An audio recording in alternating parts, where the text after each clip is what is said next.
എത്ര എത്ര കമ്പനികൾ, എന്തെല്ലാം ജോലികൾ. നമുക്ക് സിനിമയിലെ മറ്റോ ട്രൈ ചെയ്താൽ. എനിക്കിതിന് സൗന്ദര്യം ഉള്ളതുകൊണ്ട് ചിലപ്പോൾ സിനിമയിൽ ചാൻസ് കിട്ടും. നിന്റെ കാര്യം വളരെ കഷ്ടമായിരിക്കും. നീ എന്ത് ചിരിച്ചെന്ത്? എനിക്ക് ആ തമാശ ഇഷ്ടപ്പെട്ട്. ഞാൻ തമാശയായിട്ട് പറഞ്ഞല്ല, ഞാൻ സീരിയസ് ആയിട്ട് പറഞ്ഞാണ്. അതാണ് എനിക്ക് ചിരി വന്ന. നീ കൂടുതൽ എന്നെ വാശി പിടിപ്പിക്കല്ലേ. നാളെ തൊട്ട് ഞാൻ ഒരു തെണ്ടലങ്ങ് തുടങ്ങും. ഏതെങ്കിലും വിവരം കേട്ട എനിക്കൊരു വേഷം എന്നാലേ പിന്നെ നിനക്കെന്നെ കാണുമെങ്കിൽ സെക്രട്ടറിയുടെ സമ്മതം വേണം.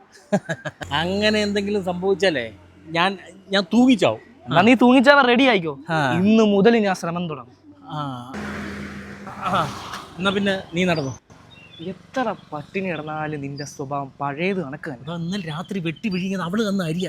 ഞാൻ ആ കുട്ടിയോട് ഒരു താങ്ക്സ് പറഞ്ഞിട്ട് വരാം. നീ എന്ത് പണ്ടാരോങ്കിലും ചെയ്യും. ബാക്കി ഭാഗം സ്ക്രീനിൽ.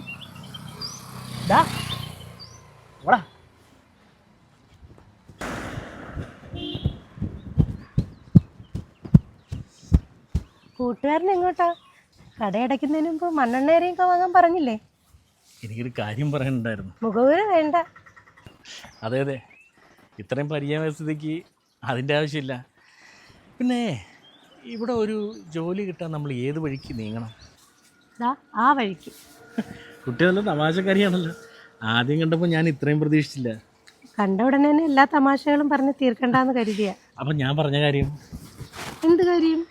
എനിക്കൊരു ജോലി. കുട്ടിക്ക് ഏതെങ്കിലും രീതിയിൽ എന്നെ ഒന്ന് റെക്കമെൻഡ് ചെയ്യാൻ പറ്റുമോ? ഞാൻ ഈ BCom ഫസ്റ്റ് ക്ലാസ് ആയതുകൊണ്ട്.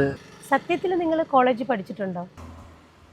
എന്തേ ഒരു ആത്മവിശ്വാസം ഇല്ലാത്ത പോലെ ഇടയ്ക്കിടയ്ക്ക് പറയുന്നുണ്ടല്ലോ BCom ഫസ്റ്റ് ക്ലാസിൻ്റെ കാര്യം.